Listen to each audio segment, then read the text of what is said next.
Wálé Olagunju lórúkọ mi.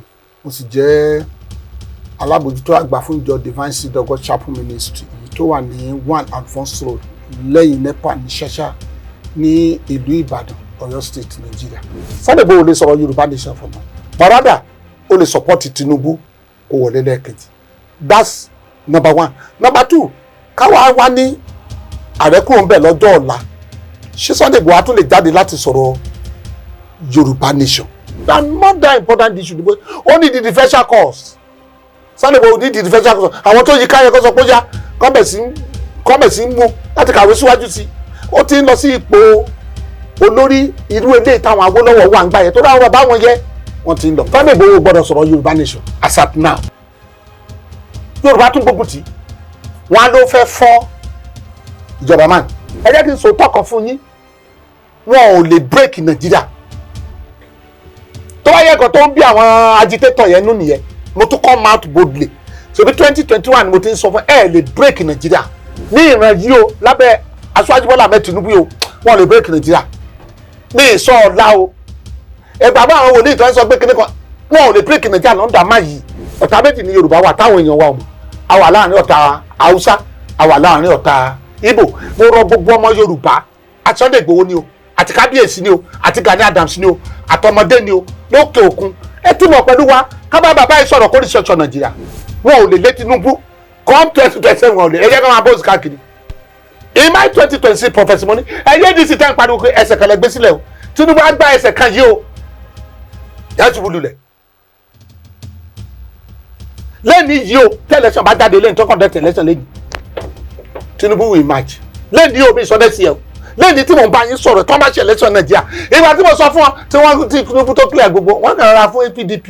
Wọ́n kàn fún ní ipò chairman kan pé ìwọ gbàǹtẹ̀ jẹun ọjọ́ kejì ẹ̀rẹ̀ di camp sọ́dọ̀ wọn. Bàbá my ways máa sọ fún Olúkọ̀yà àti Apostle withdraw the case. Ṣé inú yẹn wá dùn kan wá jẹ́ ìdílé dìé? Inú yẹn wá dùn. Ẹ wá sọ pé torí èrè iṣẹ́ ọwọ́ ẹ̀ ni. We thank God. That's my enemy. You have no enemy. Money is your enemy. Satan is our enemy. Ìbí wọn ẹ̀rí bọ́n ṣe lálẹ́ Rótìmí Daniel. Tí Rótìmí Daniel bá dárúkọ ẹ̀ pé nǹkan tó ṣe ni. Kí ló dé tó lọ ṣàtúnṣe kó lọ bá Ọlọ́run ẹ̀ sọ tó bá dárúkọ mi máa lọ ṣàtúnṣe ni.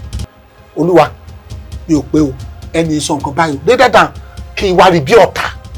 There was a time láyé Ọbásanjọ́ Senator David Davinene ni ó lóun lọ sí ọ̀dọ̀ Ọbásanjọ́ lọ́jọ́ Sunday ó lóun bá bíṣọ̀bù tó lórúkọ Nàìjíríà ó ní why you doing here ó ló sọ pé òun ní message fún ààrẹ ó ló sọ pé kí ló dé tó wà ní church kó preach fún àwọn ọmọ ìjọ ó ló sọ pé I was led lọ́jọ́ Sunday bíṣọ̀bù nìyẹn tó ń dà nìyẹn ṣèbí bàbá Ọbásanjọ́ láwọn wà bàbá kúkú wà láyé ó lọ́jọ́ Monday ni àwọn bíṣọ̀bù yẹn kóra àwọn jọ wá sọ́dọ̀ ní fìlà inú òun dùn pé saint ló bá pàdé lẹ́yìn ó nígbà tó ń dá àwọn pé kọ́ńtẹ̀ gbàdúrà fún ó ní business wọn bá wọn discuss business Nigerian bishops that's why Obasanjo was calling them only Nigerian bishop they are pulpit economists. Mo bá Omije Ojú pàdé ní 2019 lọ́dọ̀ Dele primate so wọn fẹ́ gbàgbọ́ fún time mo bá Omije Ojú pàdé lọ́dọ̀ primate Tayo Dele ní 2019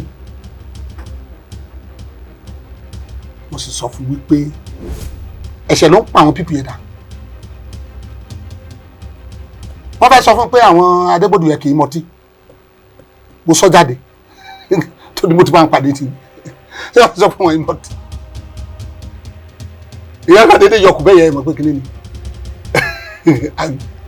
òtítọ́ tó ṣòro ó sọ lélẹ́yìí wọ́n ti pè wọ́n sí fúrógáàmù rí láti 90s mo bá wọn bí tán ti ń gé bíà mo sì bá wọn sọ ẹ̀yin náà ò rí báwọn ọmọ olórin yẹn ṣe ń ṣe ni so arrogant rí bọ́n ṣe ń ṣe ni so arrogant ẹni pé mo sọ fún Tọ́pẹ́ Àlàbí nígbà kan ìwọ Tọ́pẹ́ ṣé bó ṣe bẹ̀rẹ̀ ni ọ̀dọ̀ àbúrò mi ni Tọ́pẹ́ Àlàbí ti bẹ̀rẹ̀ Adélabú so mo mọ́jú ẹ̀yin tẹ́ ń gbé káàkiri lọ ṣé bó ṣe bẹ̀rẹ̀ ni o fẹ́ jẹ́ kí nǹkan ayé kan tàn ẹ́ pa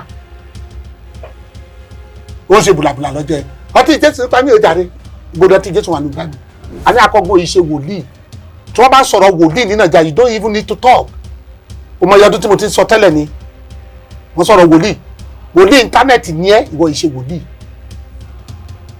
kí ló dé tó ń jẹ́ kí Lizzy Anjorin máa polongo ẹ Lizzy Anjorin ò dédé polongo ẹ ó kọ́kọ́ ń sọ síta ohun tó ń ṣe n tó ń ṣe bóyá wàá bá òbẹ̀sí ńlá díẹ̀ òun bẹ́ẹ̀ gìlàgìlà káàkiri tọ́mọdé ẹlẹ́pàá nísìnyí wọn ta lọ́fà wọn ni wọ́n jowó ẹ̀ owó wo ni wọ́n ń jẹ nígbà tí wòlíì kan jáde tó sọ pé ọjà mẹ́ta ló wà ọjà kìnnì kan gama ọjà abiyamọ ọjà ológboni why you saying all those rubbish tó bá ní ta ló sọ̀rọ̀ sí prophet Wálé Ọlágúnjú tó bá ń wórúkọ bàbá yẹn máa fún ẹ orúkọ Nàìjíríà ti bàjẹ́ ní gbogbo àgbáyé ẹ change the United States of Nigeria ká máa gbádùn lọ ó tán.